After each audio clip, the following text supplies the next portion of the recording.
good evening. For those people that are still standing, kind of looking for a seat, if you'd like to sit down, we're going to start here in just a moment.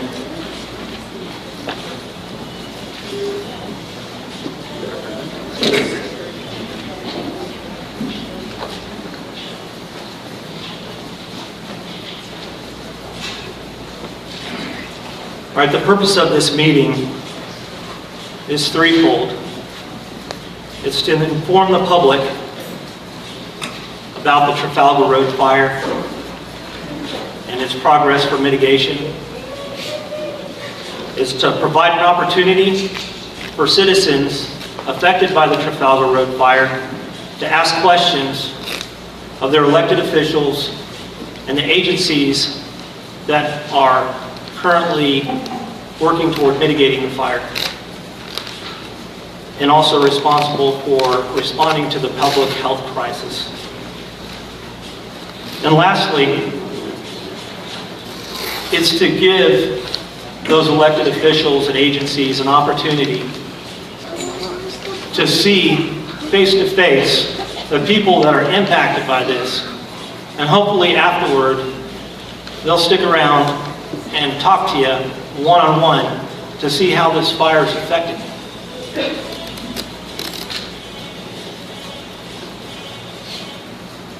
My name is Aaron DeSell, and I'll be your moderator for this evening's town hall meeting. And I would like to introduce the organizer of today's events, Chris Nelson.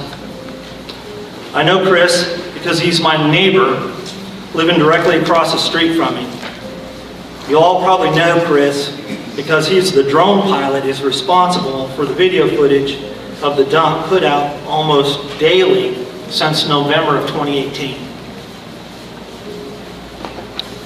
We've been in constant contact regarding this problem ever since the day the fire started back on July 29th. I don't know about y'all, but when I talk to people about our little state emergency going on here in Bella Vista and they don't know about it, I pull out my phone and I go to YouTube and I type in Bella Vista stump dump fire. And there's video footage. That video footage is the same footage that you're seeing up there. And there's tons of it. And when I show people, they're like, oh my gosh, I had no idea. What I can tell you is that video footage really got people's attention, and it continues to keep their attention with regards to this crisis in our neighborhood. Additionally, Chris helped with the audio and the visual during the first town hall meeting. How many of the people, by a show of hands, were at the first town hall meeting? Okay, about half of you. Since that time, Chris has taken a leadership role working with other citizens affected by this crisis by establishing the Bella Vista Stop the Smoke Coalition. And if you're looking for it on the web, it's vvstopthesmokecoalition.org. Chris has worked tirelessly, not just on his videos, but helping install purple air monitors for neighbors, distributing protective masks, and getting information to citizens who are just now realizing that this disaster goes beyond the 0.5-mile radius of the dump. As if that isn't enough, Chris has even worked to help bring an outside fire suppression specialist to look at effective ways to extinguish the fire, and he's worked with the city on that. It is my pleasure to introduce the organizer for tonight's meeting, Chris Nelson.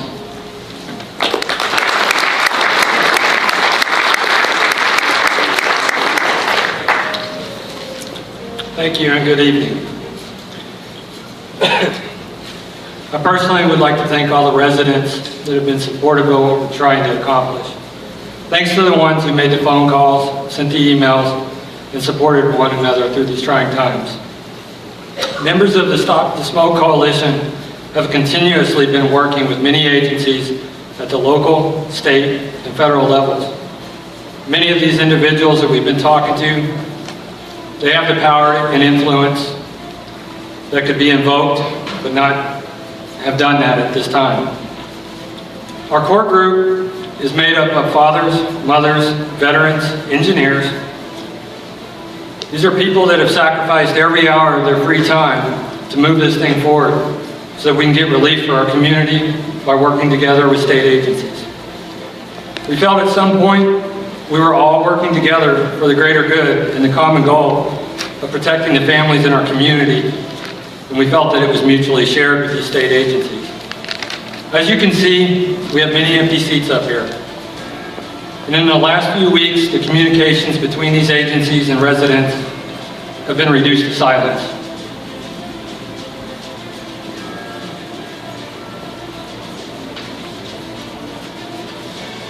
What this silence translates to is that we feel that we're on our own. For every phone call or email not answered or returned, it leaves our questions unanswered. We called this forum, as Aaron stated, to keep the community informed and allow officials to let us know what the plan is.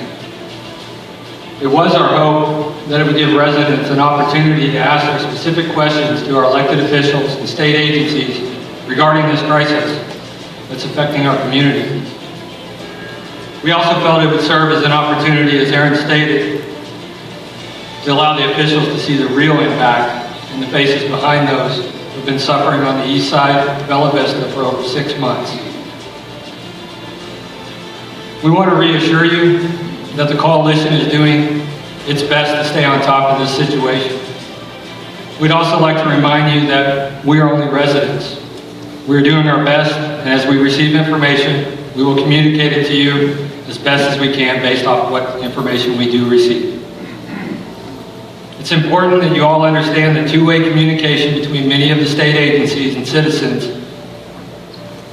appears to have become non-existent.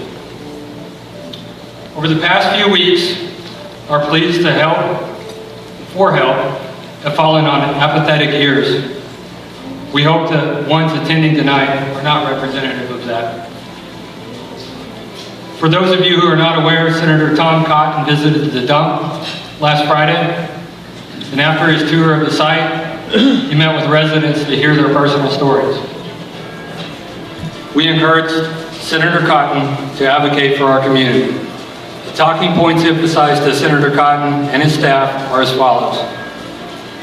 We asked Senator Cotton to advocate for enacting Titles 3 and 4 of the Stafford Act. This would provide people with options for temporary relocation funds and/or temporary mortgage suspension. To reduce further harm to people, we requested real-time air monitoring, as well as a community alert system to be implemented. Lastly, we requested a realistic plan for putting out the fire, along with realistic timelines, and for this information to be communicated to the residents of the Trafalgar area. The coalition has also been working with Gary Broberg from the High Heat Fire Specialist out of Ohio. We met on site last Wednesday. We've been working on this proposal to make sure that it meets the needs of ADEQ and all the other state agencies. This proposal would allow for the fire to be extinguished in a matter of days, not months or years.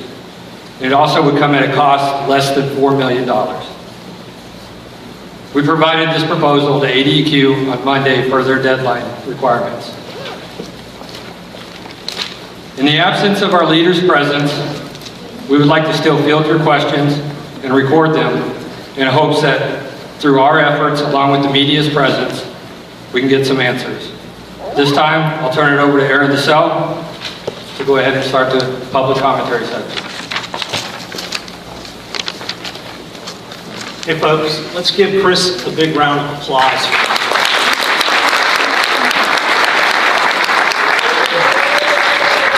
He's got a wife and a young child and a full-time job. And he still manages to get up in the morning and get his drone up in the air. And then he has to go back and he has to fit that in with the music and the little writing that you see on there and then post it. And then he, on top of that, he's communicating with other neighbors, agencies, and whatnot. And that takes a lot of time. And we're just grateful for that effort.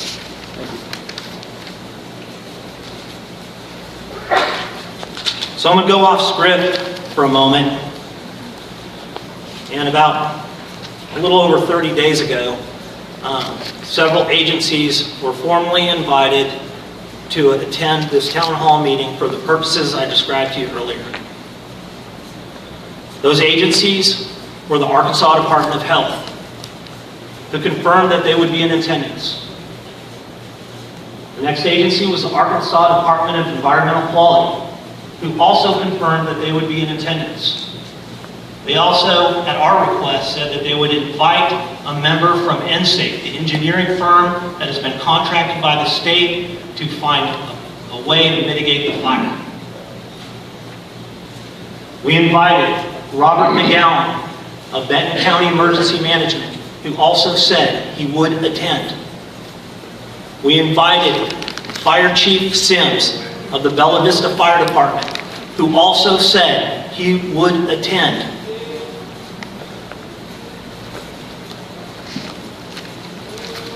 We invited, of course, our city leader, Mayor Peter Christie,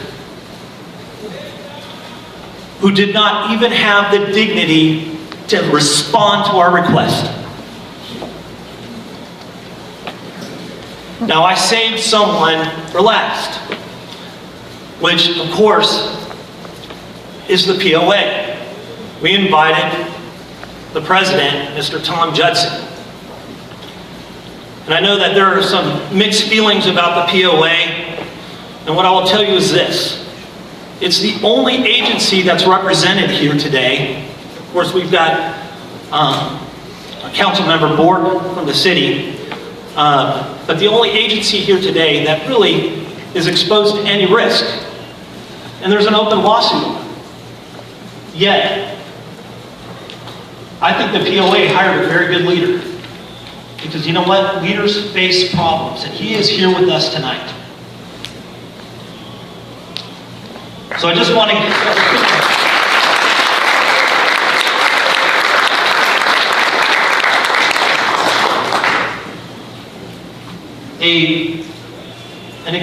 we also extended invitations to council members. What I will say is I'm really grateful that Stephen Bork is here with us tonight.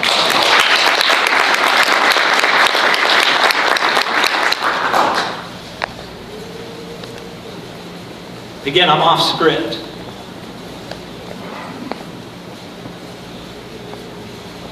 Having served 22 years in the Army, never have I seen a situation where a leader could not face a challenge and face the soldiers that they led. I will tell you, in the organizations that I have served in, those leaders would not last long.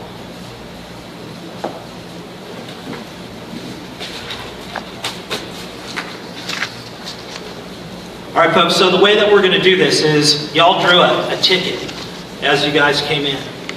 And the purpose for that is we wanted to make sure that we had a fair and equitable way that people got to ask questions of the panelists, so that people felt that it was fair. You know what I mean? So I don't know where that little bucket is. It's behind you. All right. I want to make a note it's clear, so you know nothing's rigged. But before we begin, what I'm going to do is, of the two panelists that are here tonight, I'm going to invite Chris Nelson to the table, because as our kind of representative leader of the Bella Vista Stop the Smoke Coalition, you may have questions for what he's involved in. So, Chris, would you please join us at the table here? Yes, sir. And if you want to go sit up next to Steve, where you guys could pass the mic. Now, on either side of you, we have some volunteers that have a mic. So when I call your number, and if you want to ask a question, what I would ask you to do is stand up and just be patient, and the people with the microphone will come to you. But ask that, try not to ask one of those, like one question with 20 parts, because time will evaporate quickly. Just be mindful of your fellow neighbors, and try to ask relevant questions. And folks, when it comes to whose fault this fire is, This is not what we're here for, okay? There's an open lawsuit. There's 2 of them right now, okay? And that question's going to be answered in a court of law, okay? And, you know, what I will tell you is that the people at the table today are not going to speak to that. And so if you ask that type of a question, I'm going to stop you, and I'm going to ask you to ask a different question. Is that fair? All right. So, now, before we begin, I got one last little thing to do, and we did this at the last town hall meeting. By a show of hands, how many people feel that their health is being affected by the smoke coming off of the Trafalgar Road fire? By a show of hands. How do we know? So we can get a little record of that. I don't know if it is or not. Keep them up. Every can counts. If you really think you are. Well, what if you don't know? I don't know if my health is or not. That's a great question. You know what? So should I raise my hand? I You know don't. what? In doubt, I would raise your hand, because if you don't know, you're right. You know, and what I would say is it's your choice. But if you think your health is affected, if you think your health changed because of this, put it in your hands. If you know someone in your family that's health has been affected, maybe they couldn't be here, put it in your hands. All right, I think we got it. Next question. This is going to give me an opportunity to stretch. All right, the next question. How many people have seen an effect on their property or property value at this time? In other words, if you have a house on the market and it hasn't moved, I want you to put your hands up, okay? If you have a house on the market and it hasn't moved because of this, all right? My house is on the market. It's been on the market since the 22nd of December. And I will tell you that my realtor had some interesting things to share with me last Sunday. So I counted about 6 or 7. Next one, how many people are concerned about their property values based on this fire? All right.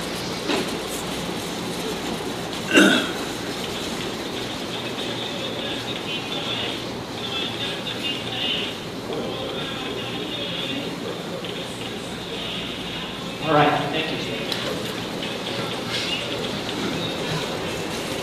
Now, I asked this same question during the last town hall meeting. But how many people feel that their local city officials are not doing enough to address this problem? Raise your hand. City officials aren't doing enough.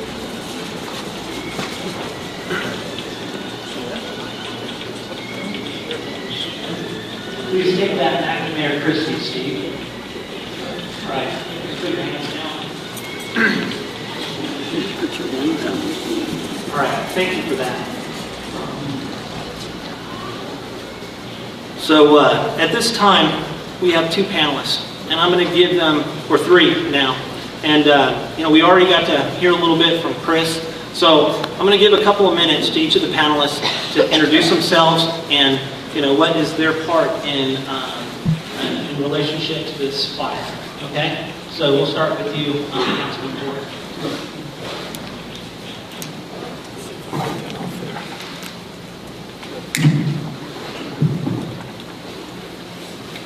Hi, I'm Steve Burke. I'll walk around here. It's strange for me to hear myself referred to as an elected official. I've never run for anything in my life before. I moved to Bella Vista a couple of years ago. I love this city. I love what we have here. I love this town. I thought if there was a way I could serve and maybe apply some of my life experiences, my career experiences, if that would be useful to the city, I wanted to do that. And over the course of the campaign, this fire came about. And the first thing I'd want to say to all of you who are affected by it. I'm sorry. I'm sorry for what you're going through. I think it's horrible. I've been out there. I've stood on the property. I see the smoke. I've smelled the smoke. I've visited with many of you. I've been in your homes. I've been outside your homes. I know it's really bad. As a city councilor, I don't bring experience in fighting fires. I do have experience in communicating with large groups of stakeholders who are affected by problems in the corporate world.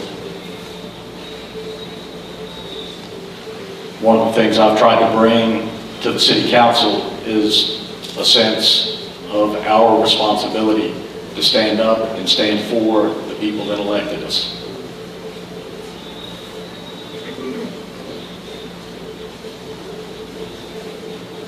Looking back, there are things the city could have done better. And I've tried to be a positive influence on the other members of the city council and on the city staff. And I think I've made some progress there.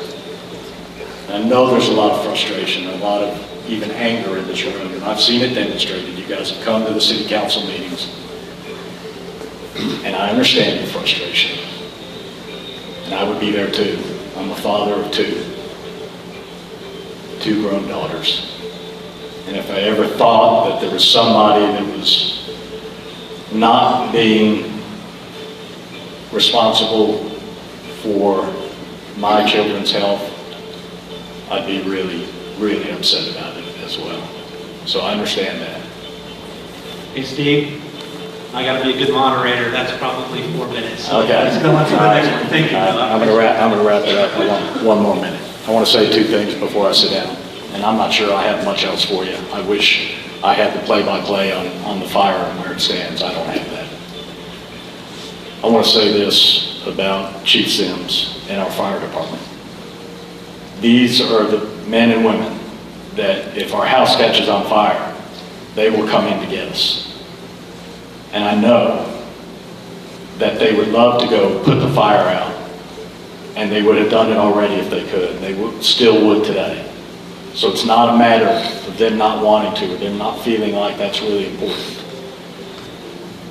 I feel like as a city, we're going to do better when we lock arms together and we work with each other towards the common goal. I think progress is being made in getting the right resources engaged.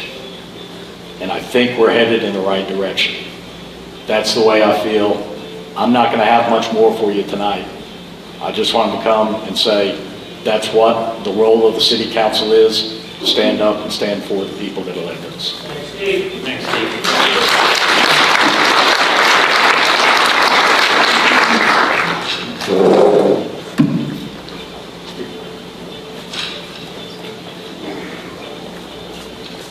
Hey folks, we're just FYI, we're aware of the music that's playing. It's part of the ambient music for the whole facility, and unfortunately, we're just going to have to adapt and overcome. It's part of your video. Yeah, it's coming out of the projector. But it's because of your video, it's tied to your video. Thank you. Yeah, it's out of the projector. If we have a remote for the projector, we can turn it down. Did you have to mute it on the computer?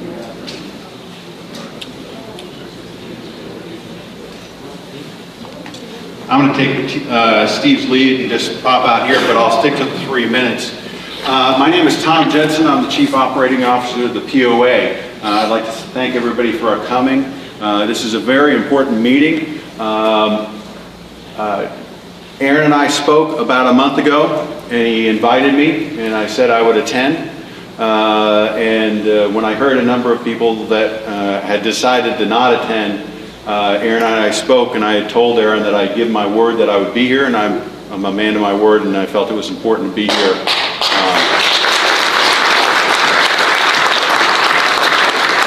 I appreciate that. So a couple different things. The POA has a lawsuit against us right now. Okay, so when I approached our lawyers, the POA's lawyers, and I said, look, I need to go to this meeting. I need to represent the POA. And, you know, lawyers, being lawyers, they said, no comment, don't say anything. But that's not right. So I've been able to get some latitude in what I can say, but do recognize that you may ask me some questions that I may not be able to answer. I will give you an honest response. Unfortunately, I can't cover that information. I will share with you what I can, but there may be areas that I can't touch, and I apologize in advance for that. But I still felt that it was important to be here and to represent the POA and represent our community. The other thing that I wanted to mention is just recently the POA hired a company by the name of ERM, and that stands for Environmental Resources Management. What we're asking them to do is to work in cooperation with ADEQ and NSAFE to assist them to come to a resolution as quickly as possible. We felt that the POA needed to be represented. We needed to encourage a solution to be found as quickly as possible. And so we've hired them. We just hired them several days ago, but they are going to be representing, and we're going to try and get as much information from us as possible. One of the frustrating things that I've experienced in this whole thing is that since the POA is not a governmental agency, all too often I'm getting my information off the city's website, okay, which is accessible to everybody else. So I am not privy to this wealth of additional information. Much of the information I'm getting is from the website. So I think I've probably hit my 3 minutes, but I'm here. You can ask me any question you'd like. I will stay afterwards. You can ask me any question you'd like. I may not be able to answer every question, and I apologize in advance. The other thing that I wanted to point out that we have right now 4 members of our board of directors here right now. I'm going to be speaking on behalf of the POA. But we have, I feel we were well represented by our board. They are aware of this. I keep them up to speed as much as possible. But if you can raise your hand if you're a member of the board, I'd really appreciate it. And it looks like one of them had to leave because we had another one here. But thank you all, and I think I'm beyond the 3 minutes. Thank you. All right, so at this time, I'm going to draw from the bucket here, and if your number is called, please stand, and we'll get a microphone to you, and feel free to ask away, ask a question relevant to this fire, public safety, those kind of things. All right, so first number is 903067. Okay, normal.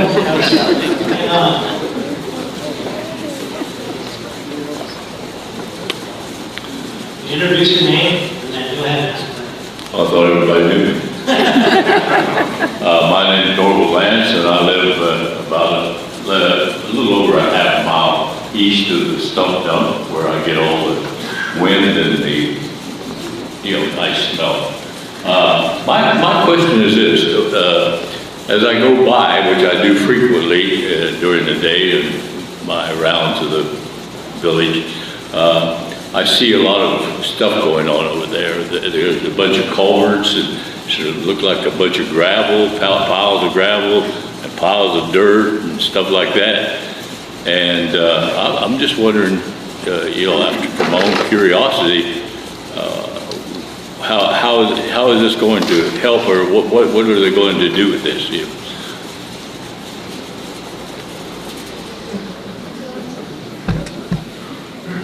Okay, so the first thing is, when Aaron and I talked about this is, I am not a spokesman for the city. I am not a spokesman for ADEQ or any other agency. I'm a spokesman only for the POA. So some of your question is out of my realm. I do know this, and from reading this information off the city's website, if you go to the city's homepage, on the bottom right-hand corner, it says the Trafalgar Road Fire. If you click on that, there's daily information, or they're listed by day. And I know a lot of what they're doing right now is clearing that fire break around the stump dump to make sure that when they're putting out the fire, and I'm assuming right now, if there is a flare-up, that the tree and any other material that could catch on fire is further away. So that's my understanding of what they're doing, is they're creating a fire break. Did that? No, that didn't tell me what they're doing with all the culverts and sand and dirt and everything. So then, unfortunately, that would be a question for potentially ADQ. And I recognize that they are not here, but I can't speak on their behalf. One of the things.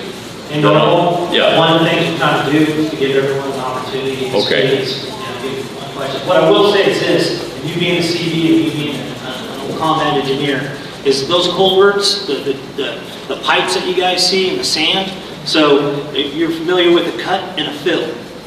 If you're building a road and you're filling, in order to make sure there's drainage, you got to pipe down first and then you use sand to fill that in. And if you're cutting, you're going to cut into that ground in order to make that road. And so my understanding is that that material has been pre-staged for the access roads that are part of this phase of basically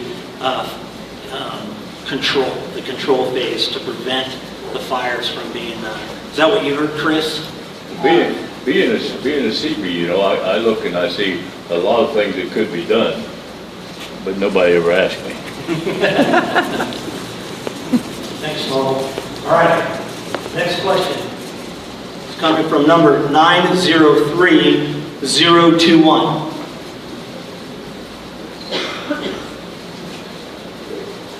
All right, there we go. Mike's coming your way. Hi, my name is Chuck Hunter. I live one street over from Chris and Aaron.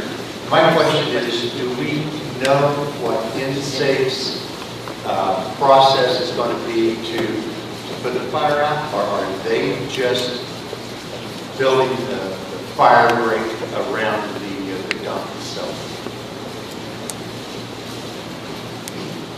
I think I may take a stab at this one. I don't believe that a solution or a specific methodology has been picked yet.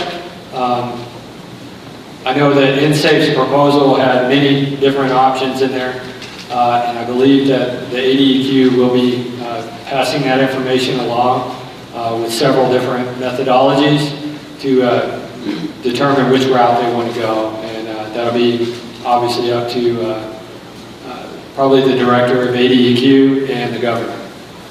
That's the best of my knowledge too. I'm just a resident, so. Okay. Next one is 903053.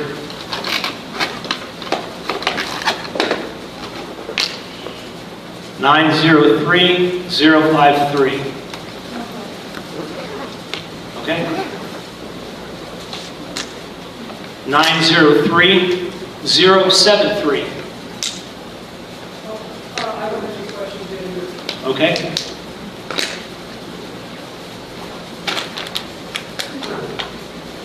903080. 903080. Okay. 903051. All right. We got a mic coming your way.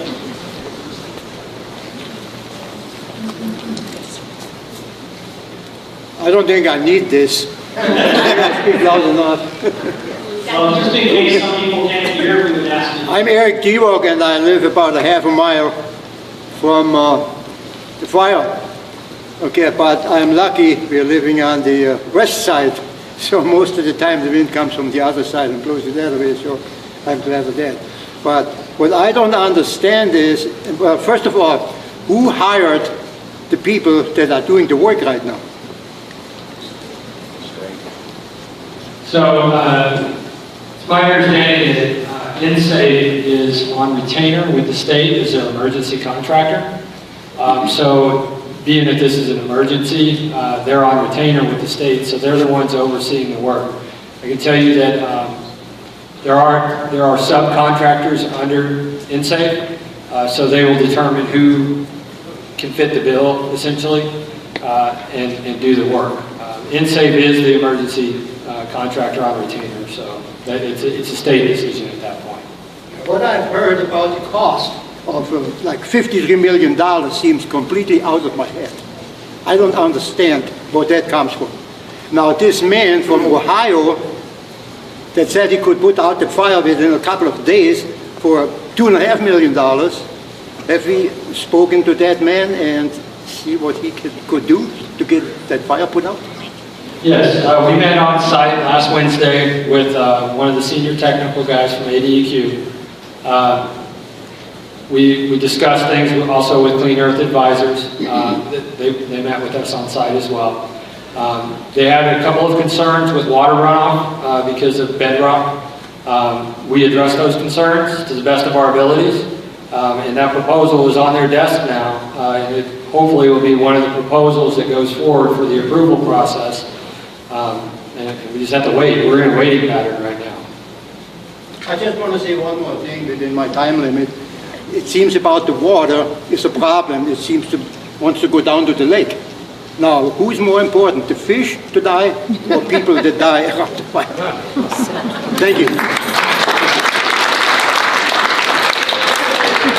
So most of these questions, by the way, are on the official website for the ADEQ as well as the city's website with regards to the Trafalgar Road fire. So just to catch everybody up, when the governor declared a state of emergency on this site, that opened up some funds for InSafe, the engineer firm, out of Tennessee, to begin an inspection process and to look at the site and come up with ways to put the fire out. And they published that report, and basically there were 7 methods that they proposed on there, and the price ranged, I think, from $21 million to $37 million in order to do that. And what happened was the governor sent that back and said you need to find a more cost-effective way.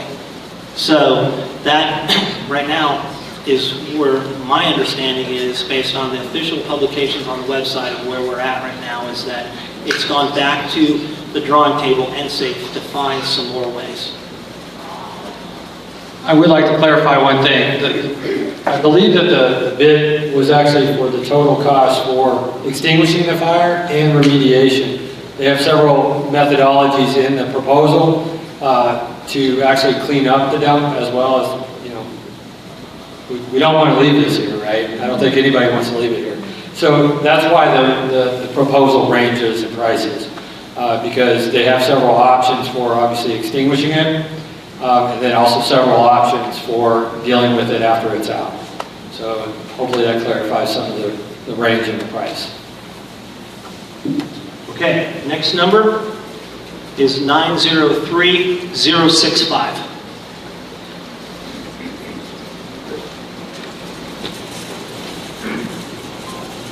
My name is Don Catanzaro. I have a question. I'm not certain who might address it, but there's a lot of intersecting jurisdictions between the POA, the city, and fire, ADQ, ADH, and the rest of the state agencies, and sometimes the feds are involved as well. Who would it be considered at this point the lead agency that is, in essence, the point on this situation?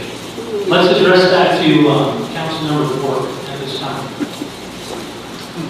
Yeah, I think the answer is clear to me. It's the Arkansas Department of Environmental Quality. They're the ones that have been charged by the governor to engage with the contractors to find the solution. They are the ones who will determine how to put the fire out and what to do to remediate after it's out. Okay. Next is 903042.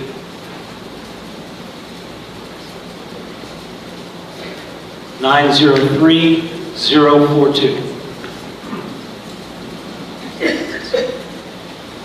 All right, 903033. All right.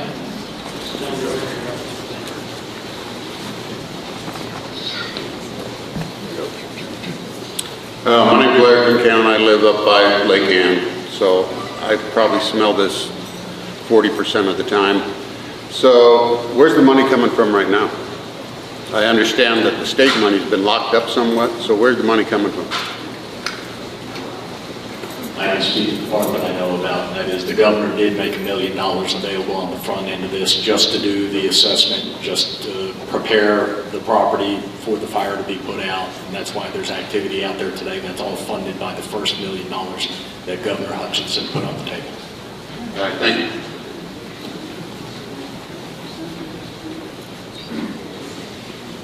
Nine zero 3027. All right, here we go.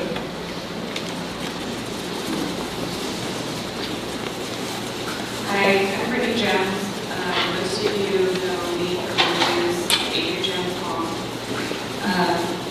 I am 3 miles out, and I know that's quite a distance. But my son rides the school bus past the dump. Also, he hasn't been allowed to come. He's finally allowed to come back home. But my question is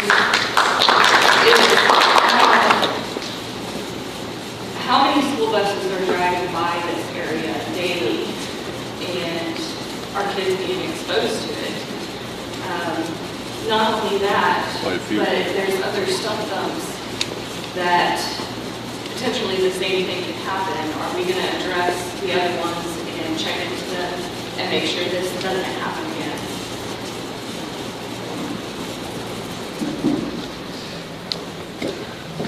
Okay, I can answer the second part, I can't answer the first part. So the first part was the number of school buses that drive by. I do not know, and I have no idea. I don't think anybody, between the two of us, would be able to answer that question. The second question I can answer. There are 4 other stump dumps, okay? 3 of them are located in the city of Bella Vista. 1 of them is located in the county off of Riordan Hall Road. Okay, so I'm going to first address the 3. Okay, we're calling it the one Old Trafalgar. We use the word old just to separate it from burning Trafalgar, if you want to call that. The other one is Bethnal and Hampstead. Okay, so those are the 3. One of those, and I can't remember which one of those closed 10 years ago. The other 2 closed 20 plus years ago. The POA in November, and I could be off on the date, hired a company by the name of FTN Engineering to go and take a look at all those sites and put in and develop a recommendation on how to close them in the eyes of ADEQ, permanently close them. So for the 3 sites that I referenced, we have submitted those plans to ADEQ, and we have not yet heard back from them on that. On the one at Highlands off of Riordan Hall Road, that one was closed when ADEQ told us or ordered the POA to close it in July, and we immediately pulled off of the site. That was going to be a lot more in-depth to remediate and to close in the eyes of ADEQ. So FTN is working on that. The plans have been submitted, or not yet. They're almost submitted. I'm looking over here. Someone's helping me. We hopefully will submit those within the next week to 2 weeks. Our plan or our hope is that we can remediate that site and have it permanently closed by the end of the year. But we have to submit the plans to ADEQ, they have to approve them, and then we can start the work. The other thing that I wanted to mention, and this was actually shared on the city's website, we've received a number of reports of people saying that the west side stump dump is burning. It's actually steam from decomposing organic material. We met out there with Robert McGowan, who's part of the county emergency, and we also met with Chief Sims out at the site. We walked the site. It's steam from decomposing organic material. So until that site is completely remediated, it could take 9-10 months for that job to be done. Did that answer your question? I know the first part I didn't get even close, but that's it. Thank you.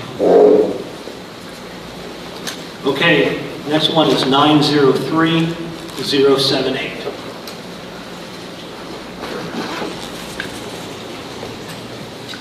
I'm Jeffrey Heath, and I just unknowingly bought a house about a half-mile road hill. And my question is, I haven't seen any information, although maybe out there, is I know the air quality is being monitored. Is there any conclusive evidence out there of the danger that is posed to me breathing in this air daily?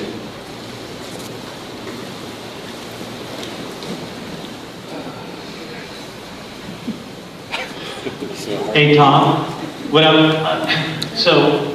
That's a question I asked you. I've got 3 kids, right? And so I'm like, how dangerous is this air? What's in it? What I can tell you right now is that we're only getting information on particles, right? And the particulates in the air.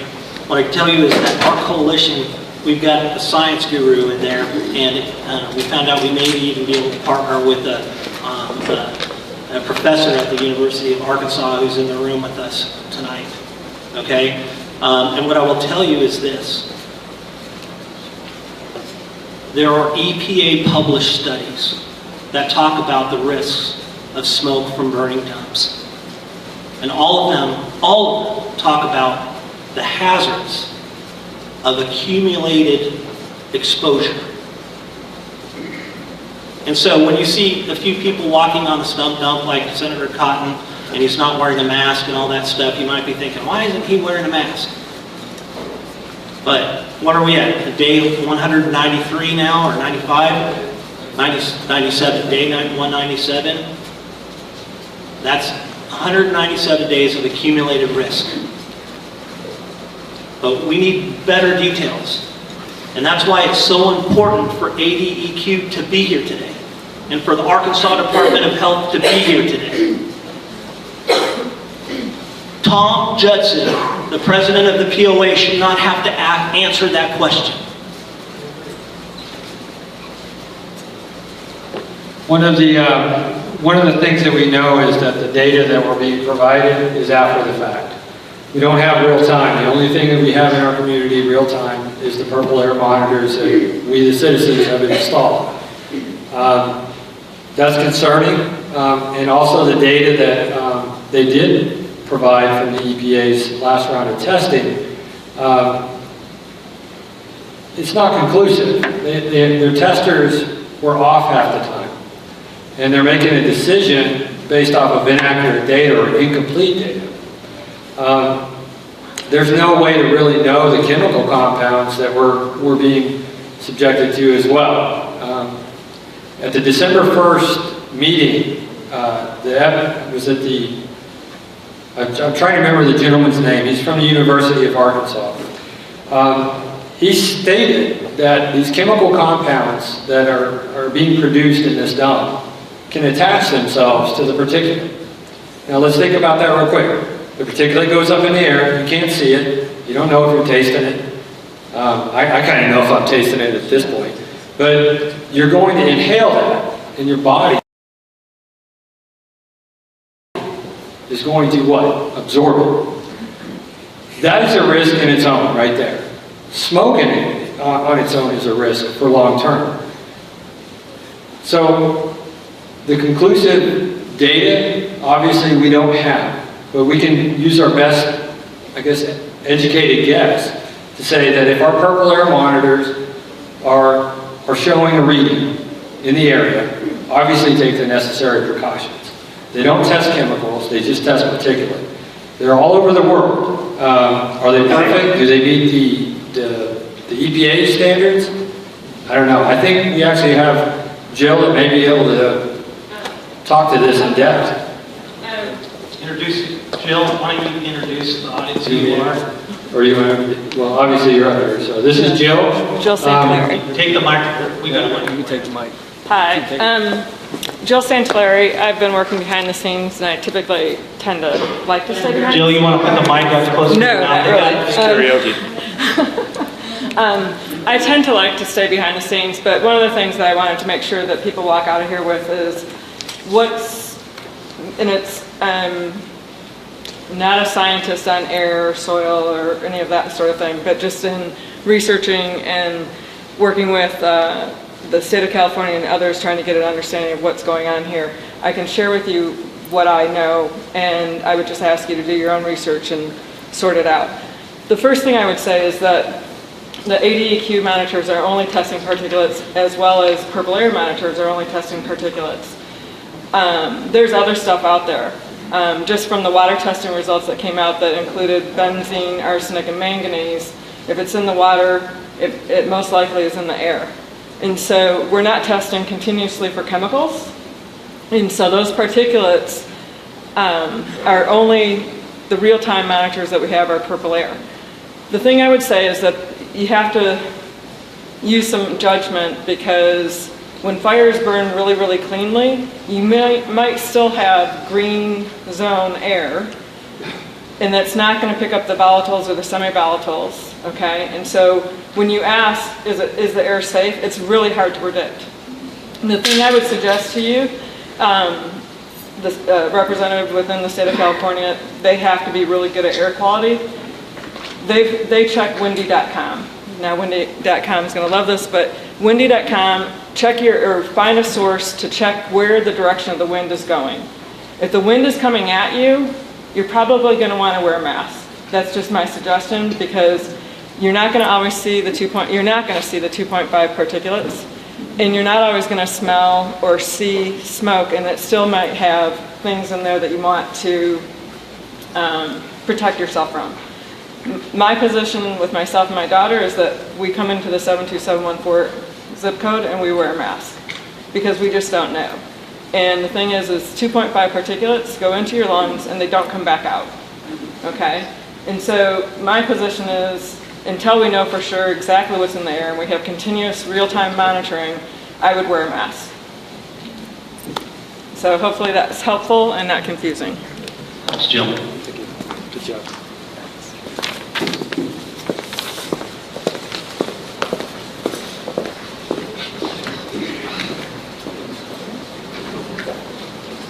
Okay, next number is 903054. There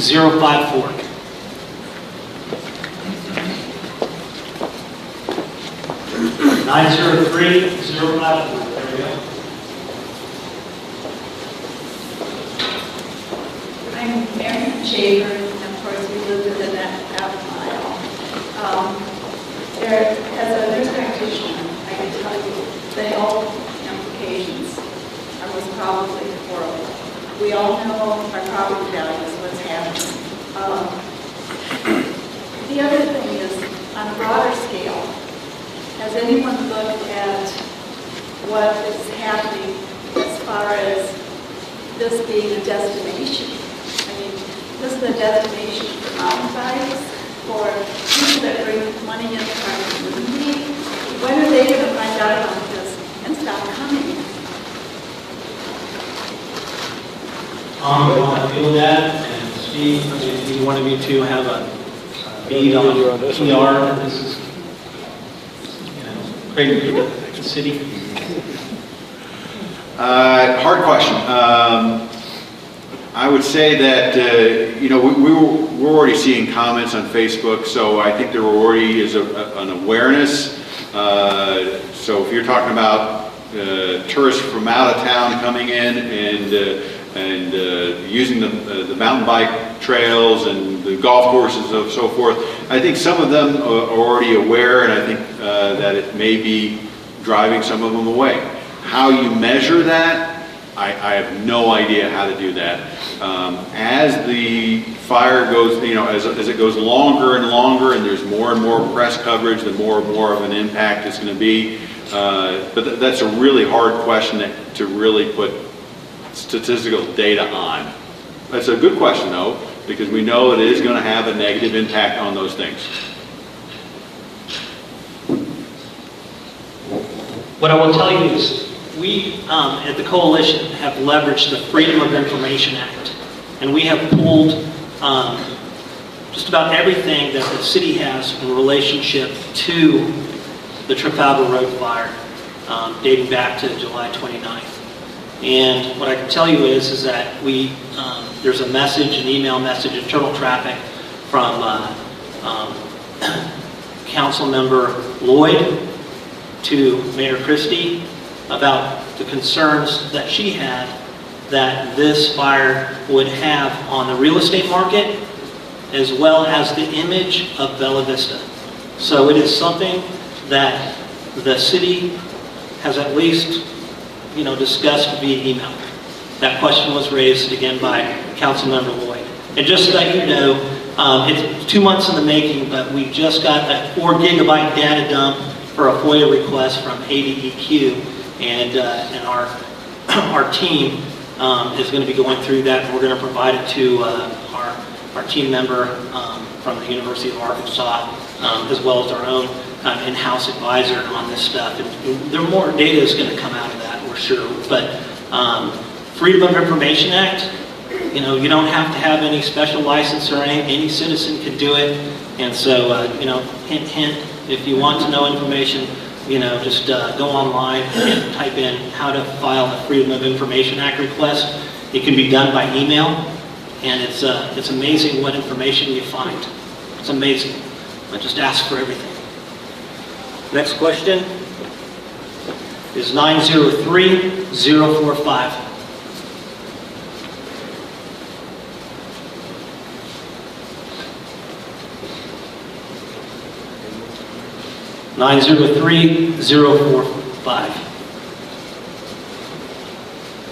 Okay, 903-018.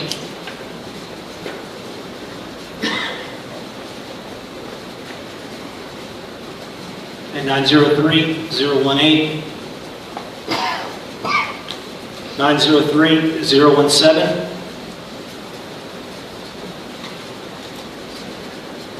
Okay, 031, 903-031. All right. I'm not much on standing up, bad leg. But I just wanted to tell people, that's kind of loud. My wife, Deborah, and me, we live about 400 yards from the southwest corner of this dump.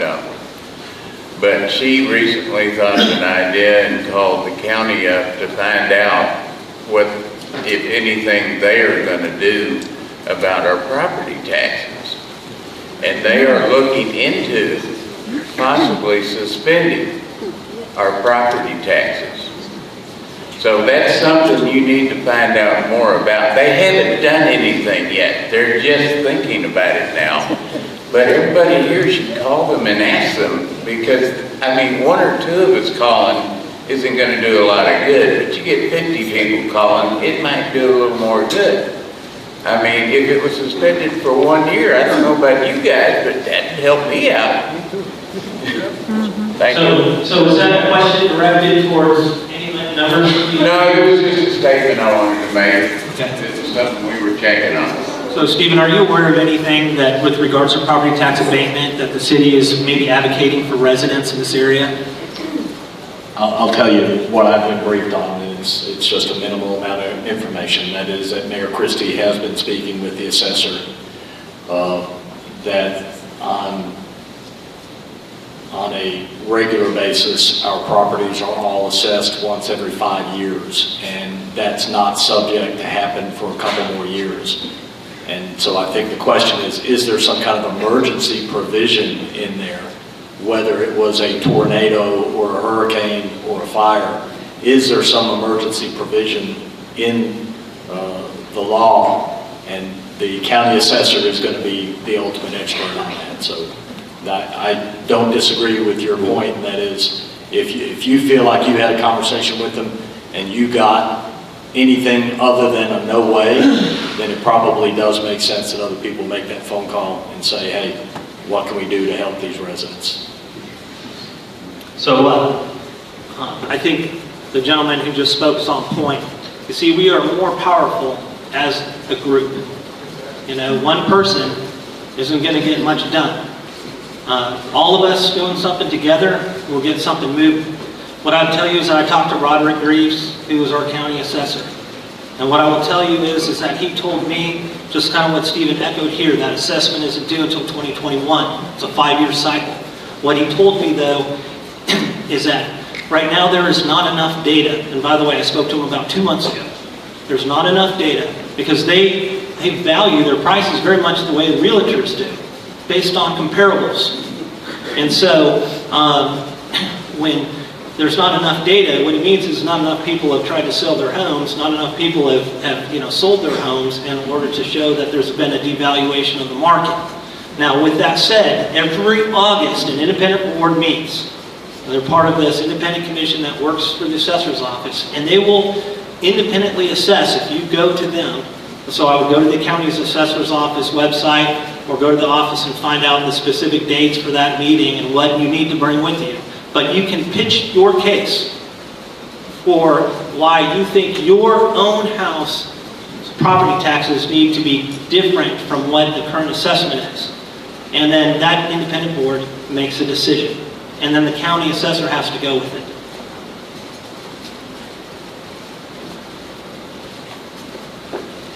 Okay, next one is 903030. Okay, you're good? All right, thank you, ma'am. 903032. Anyone? 903037. All right, lady in the back.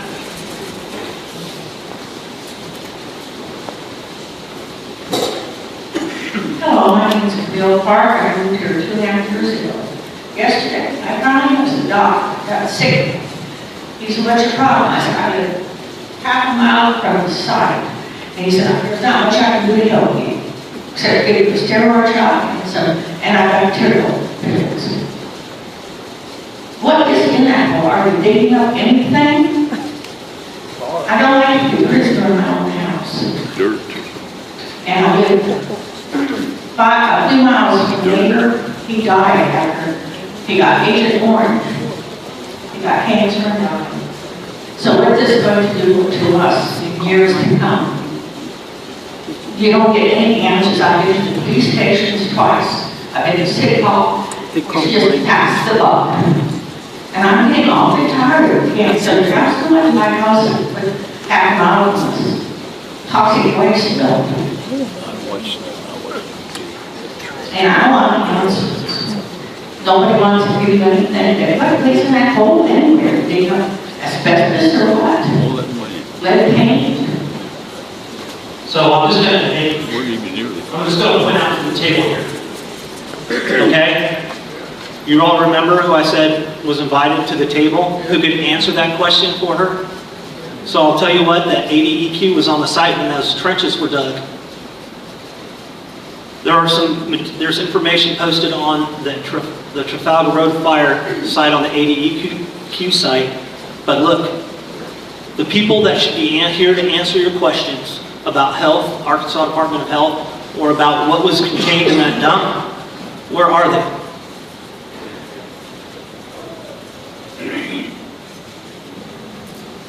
So, when we're done with this thing, again, strength in numbers.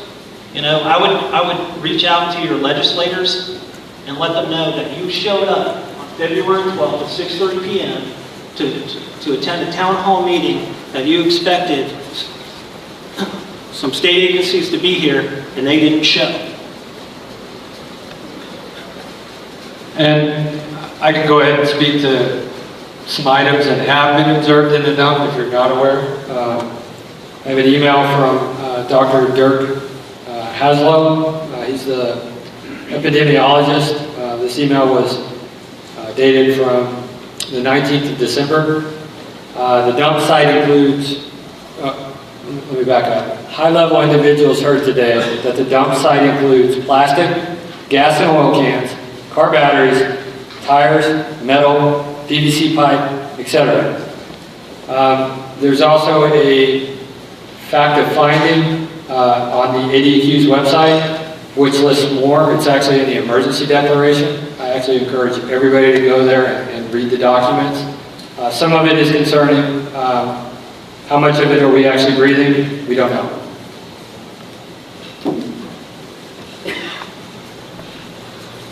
All right, next one is 903034.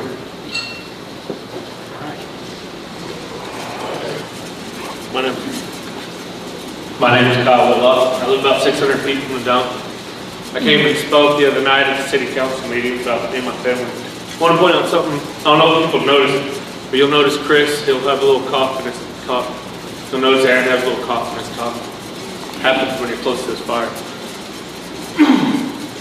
When I was there, I got a little frustrated at my leadership in my city. Now I'm going to base my question here to the council member. I think I told the mayor that his website was a little too late putting it up for a fact thing. And I think it's pretty evident tonight. Not too many people even know it's there. Still today, nobody's come to my house. Nobody's told me nothing. If I don't have Facebook, I wouldn't know anything. I find it disgusting that my mayor's not here.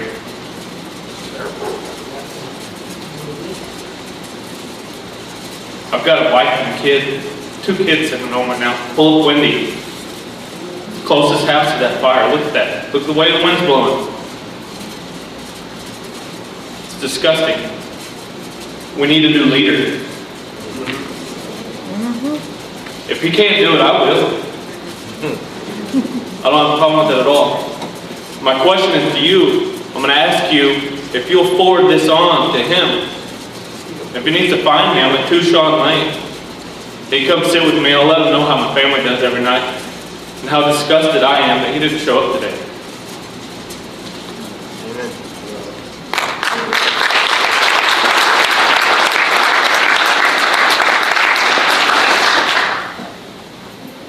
Okay, next one is 903076.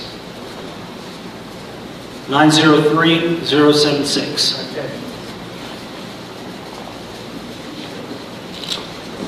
My name is Ms. Wellington. I live on the last shop.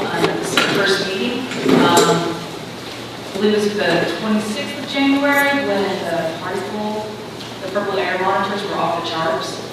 And I had a headache from 6 a.m. until 6 p.m.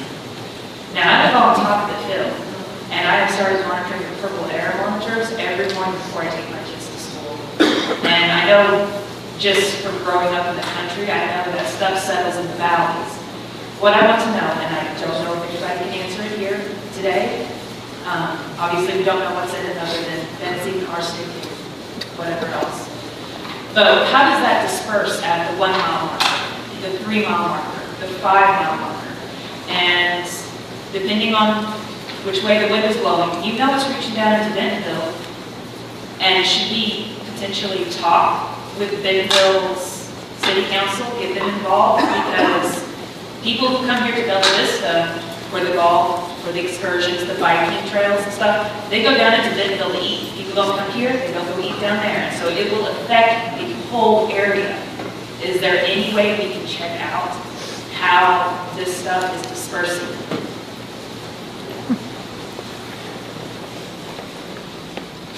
Yes and no.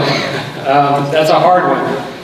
We're aware that it does settle in the valleys. Several families that live towards Lake Ann have actually self-evacuated. The coalition is working on procuring more purple air monitors and finding residents willing to install them.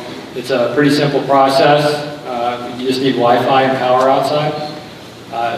that's the only way that we can really monitor how widespread this is. We were able to secure a discount.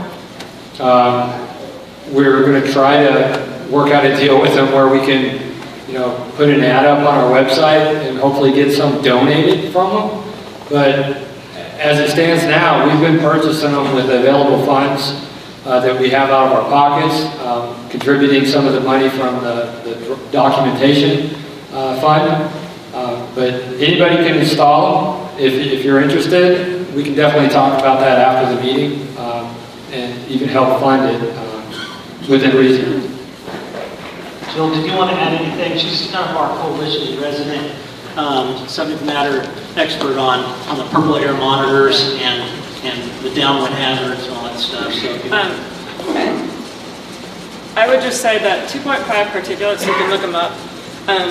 They're known to be the bad guys in the sense that they will travel hundreds of miles. And so it really depends on wind and what's going on that day. I know for our particular area, we have a lot of unique topography. We have a lot of ravines, and we also have quite a few air inversions. And so we have a purple air monitor at our house, which is in the half-mile zone. And you can't hear me? I'll try better. We have a purple air monitor at our house, and we're within the half-mile radius. We're about 2,000 feet away, and I will say that there have been times that a northwest, the northwest sensor will spike, the north sensor will not, and then ours will spike almost immediately after. And so what I would say is that you really need to watch the wind. The wind and where it travels and how it goes is really what will tell you whether it's coming your way or not. And so the purple air sensors will tell you particulates, but that's just part of the story. That's not the chemicals or the VOCs or SVOCs. So I would check windy.com. If you're interested, we have, if you go to their site, the sensor that you would put outside is the PA2. The state of California uses them. The state of California uses them quite extensively. They have about 1,600 sensors in the state of California. It's a fairly new technology. We have negotiated with the developer that they will give us the group rate price at $189 a unit. We've tried, and if there's interest of having streets come together and select someone to have it for their street, we would like to have them within the 3 to 5 mile range, and then even further if we, if it's warranted after the 5 mile mark. So I don't know if anybody else has any other questions on that. But the 2.5 particulates, though, are the ones that people say you need to watch out for because they go into your lungs. They go into your lungs. Sorry, I really don't want to talk up here. So. Right.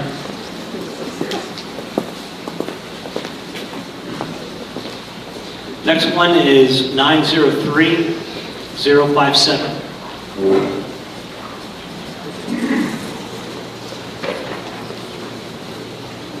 My name is Carla Elliott. My husband and I work for Latina Associates. We're not Bella Vista community members, but we recently had some buyers back out of the contract about half a mile away, and I have a listing about a mile away. I'm basically here doing due diligence for the listing and wanted to know if there's any way to tell a best case scenario, worst case scenario on a timeline as far as getting this taken care of. So if you look at like dump sites out there, some of them have taken, some of them are still burning and they've been going on for 10 years. You know what I'm saying? So this really, that's a question, excuse me, that no one can really answer. I mean, this is a complex problem because, you know, where it stands right now, this proposal that, you know, not only dealt with the fire mitigation, but with the remediation of the materials in that dump, you know, it ranges from $21 to $37 million, right? So the governor had a fund, this ecology fund that he was calling it. If you guys were at there's actually like a 4-letter acronym for it, but had somewhere in the tune of $8 million in that fund. And basically what happened is they didn't have the funds, right, to be able to mitigate it. So, you know, at the press conference with the governor, he had Congressman Womack with him and basically was saying, hey, we need the help of the EPA. Congressman Womack got up there and said, hey, look, we're going to go to the EPA. Oh, by the way, there's a government shutdown, right? And so that's why we have to keep the momentum going and hold our elected officials and state agencies and, when involved, the federal agencies to stay on target. But nobody here in this room can tell you when it's going to be remediated. And truth be told, even if every panelist was here at the table, they couldn't tell you either. Anybody disagree with that?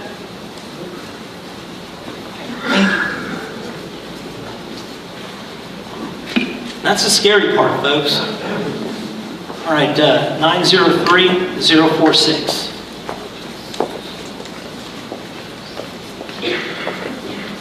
You have it back there?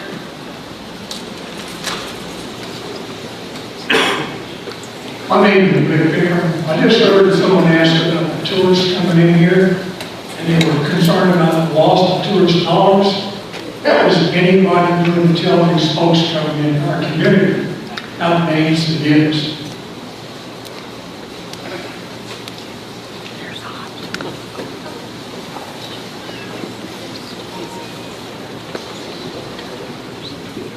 I'll take it, I guess. I know that the city put up some signs on the trailhead, or actually, I'm sorry, on the road crossing. I believe I have a photo here, which I'll read it to you. I think they purchased 4 signs. That was on the bike trails, yes. I believe the sign actually reads, hazardous conditions may exist the next 0.5 miles when smoke is present. I think that's the only warning that they get at this point. We've asked the mayor, the city council, last city council meeting, how come information has not been placed at the park, Medfield Park is within the half-mile radius. People think there are children there. That's the only warning I guess they get at this point. We're pressing for that. We're trying to protect people. We are even worried about the workers on site that aren't wearing PPE at times. Maybe that's something you can address, and maybe note to try to get the city to address. Just to follow up, that's not enough. Who's going to wake up and do something about some things like this? You're going to have lawyers lined up in the next 2 or 3 years. You guys are going to look back and wish you would have done something at the time. If I had family members coming in here, I'd find every freaking lawyer I could have had after you guys. Because signs are not enough. They are not enough. Thank you.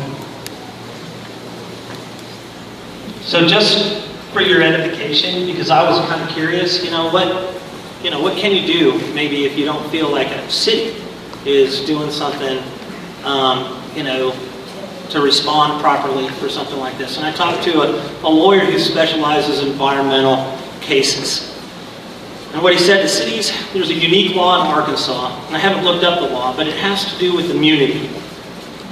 And so cities and city officials are granted immunity under state law from these kind of cases, unless you almost have to see that they've intentionally done something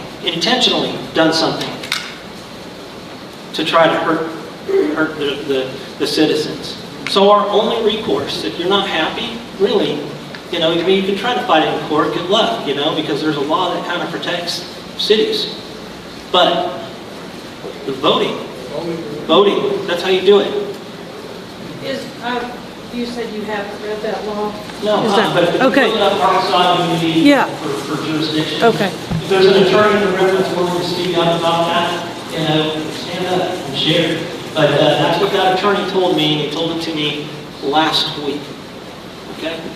And it's not impossible. There just has to be something that's so obvious that they were doing it with intent. But not negligence? It'd have to be gross negligence. Gross negligence. I can tell you personally, I see people out on the trails. We live, right on our house border. The trail borders our house, our property line. When we see people out there, we do try to warn them. As a community, we feel that responsibility. We'll keep asking the questions to our elected officials of why that hasn't been done, but I just want to remind everybody, the community, there's a lot of power within the community. We can actually warn people when you see them out, and I encourage everybody to do that. Let them know about it. Get the good word out that you may want to protect yourself if you're riding these trails, or if you're in the half-mile radius, which I would actually venture to say the 3-mile radius. I think the bigger question to ask the city is, what's the threshold? What's the threshold for when the city is going to do something for public health? What has to happen to someone that prove, okay, this really is harming people, we better do something? Because and I'm just going to float it out there. Don't expect an answer because it's a rhetorical question, right? But what's the threshold? Like, what I will say is that when you know there's a problem and you don't do anything, that starts to edge into gross negligence. So it's 7:53. We'll ask 2 more questions and then we'll go ahead and wrap this thing up. 903-062.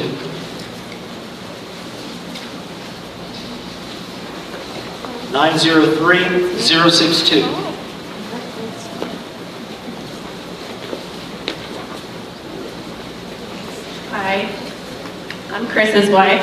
This is our son Gunner. I had a question about the initial report from the ADEQ that was posted on the website January 15th. It was dated August 2nd that they had been out to the site and documented trash on the site. We did not know for 4 more months that we were breathing in trash. Meanwhile, the mayor was reelected another term. Who gets a copy of that report? Why was none of the residents notified that trash was burning and our son allowed to breathe that for 4 months? And that's to the city and the POA.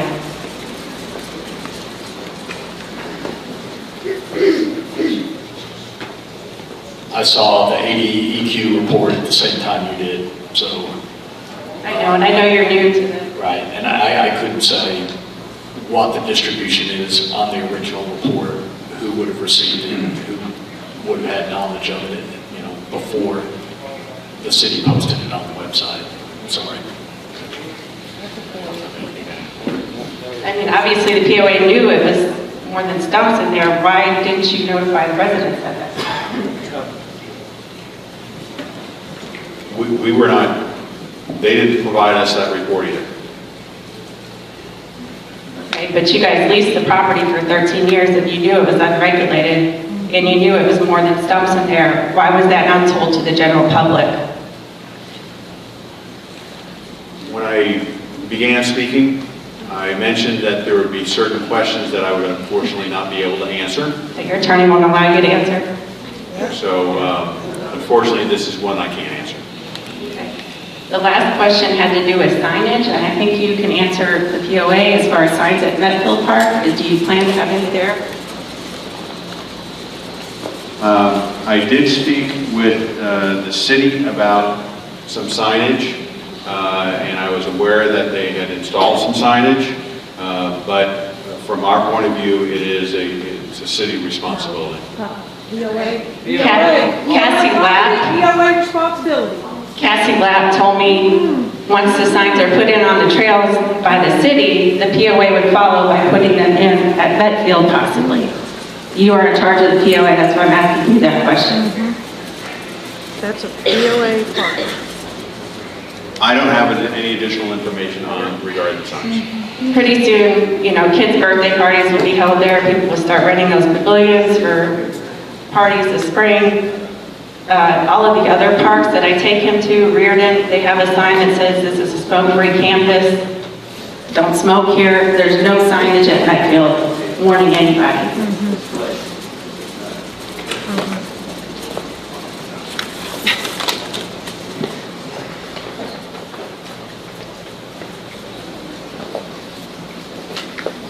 Okay. 903-068.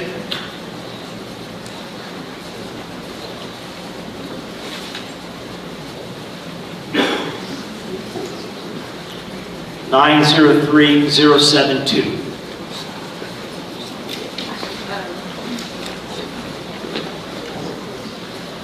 Jill St. Clair.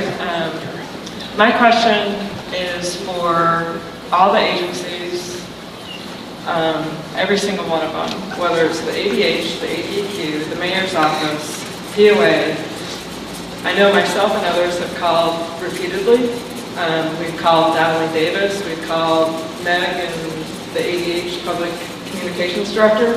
We've called, I've sent emails, I've gotten one response back from Meg. But in the last 2 or 3 weeks, there's been absolute silence. If no one's going to be talking to the coalition and no one's going to be talking to other residents, there's no way for us to communicate to everybody else what's going on. And so we don't know what's going on, and we'd like to know why the silence. And if Donnelly Davis and others within the ADH and the ADEQ are the responsible people to be communicating to residents, why aren't they?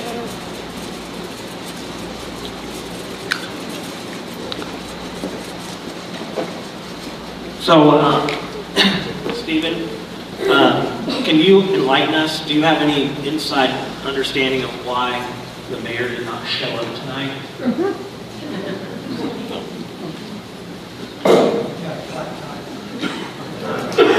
He went back to Canada. Fair enough. Is anybody surprised? Well, I am.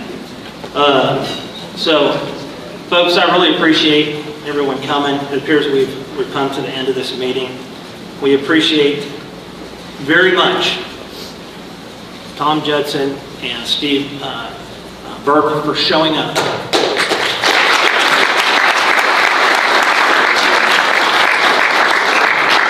Hey, Gary, can I just ask something real quick? Yeah, get a microphone. Mr. Jetson, I was just Can you hear me? Mr. Jetson, I was just curious, why are all of these people and us having to pull out of our pockets to buy these monitors? Why isn't the city or the POA or somebody at least helping all of these residents do that one small bit? One small thing. There hasn't even been any assistance in that area, and I just realized that today. I've asked culpability. I've asked the POA, I've asked the city, I've asked the ADEQ, all to contribute. I've asked the ADEQ to help identify where would be the most responsible locations for them. And I've asked for anywhere from $2,000 to $5,000 to put them out in a radius, and we have not gotten it. Some of them I don't even get responses from. Others, they pass it on to somebody else. So I've asked all of those agencies. There is Purple Air, they're fairly new, okay? And there's beliefs that they tend to run high, okay? And the state of California uses them within their cities, but also encourages the residents to have them as well. And there's very little data, but people are starting to study what is the correlation between EPA regulatory sites, the actual canisters, and then the purple air, okay? And the best thing I can say to you is, if they're running high, I'd rather be safe than sorry, okay? And the second thing I will say to you is, you can do a couple things. The closest EPA monitor for our area is 27 miles away in Springdale. And you can go to airnow.gov and you can look at that site, okay? If the wind direction is going south, you might see that monitor pick that up. But the single biggest thing besides checking purple air is to also check wind, okay? And if you know you're smelling it, you're going to potentially have other things. And if you're not smelling it, that doesn't necessarily mean it's not there. So I would encourage you, if you're on a street where people would like to join together, and if you have interests, you can reach out to Chris or others to get you the information on how to get a purple air. The ideal goal would be having them spaced out, not all together. And so if someone's interested and you're 3 or 5 miles out, we'd be interested in having your help to get them between the 3 and 5 mile radius. Why can't any of that come out of the $1 million that Hutchinson, allocated to initially start the process? I think part of the reason for the hesitation is because they're not EPA certified, and there are protocols and there are processes. I have asked everybody to potentially contribute, and that hasn't happened. You have to ask them directly why. Can we set up a GoFundMe page? Have you thought about that? Yeah. We have. The coalition said. Yeah. So we're coming to a conclusion here. We're going to say, with regards to the air reports that are being published by the ADEQ, right now most of them are in green. I think I spotted one that was in the yellow moderate category. Okay? The way I was told that the way these things work is that it's taking an average over an hour and then taking averages over 24 hours. So it's averaging the averages, within the averages to come up with a daily average air quality index. Now, I'm going to go back to my Army roots. And anybody in the military knows you get to experience something called CS gas. It's crowd controlled, it's tear gas. And everybody gets a little taste of it. And what I'll tell you is sometimes we used it in training in the form of a tear gas grenade.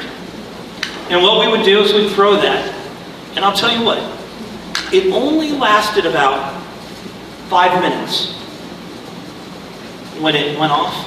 But if you were in that gas for those 5 minutes, you couldn't do anything. And if they were to have an air monitor present during that 24-hour period, it would show green. But the person who experienced that gas would tell you and go to his grave, just rest assured saying, man, I could not breathe. And that hurt me. And so when this thing cooks off, we don't know what we're breathing. The last thing I saw today, before I came to this meeting, because I came a bit early, was I was walking across the street from Chris's house to my house to get in my car. And the bus had just dropped off 4 girls from junior high, and they were walking home. And by the way, the smell of smoke was strong in my area. I live on Trafalgar, on Harrington Drive, and it was strong. And you know what? Those girls make that walk almost, every weekday. And those are kids. Those are kids.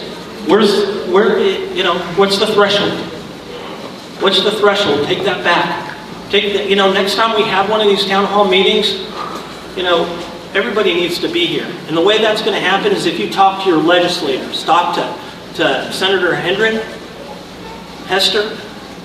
Talk to Congressman Womack, Senators Bozeman, Senators Cotton, and tell them we want our government agencies represented for our citizens to be able to ask these questions. We are neighbors. We are in this dilemma.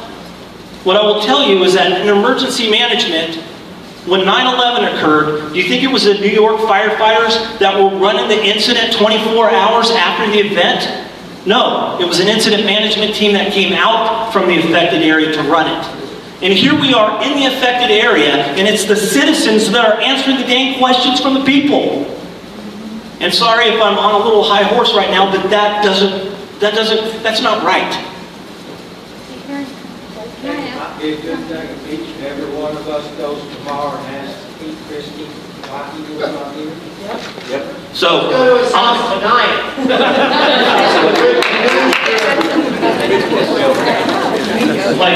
So we have one question here from Stacy, and then what we're going to do is we're going to go ahead and close this up. So I just want everybody to know, I'm on Web Lane. I have a monitor on my house.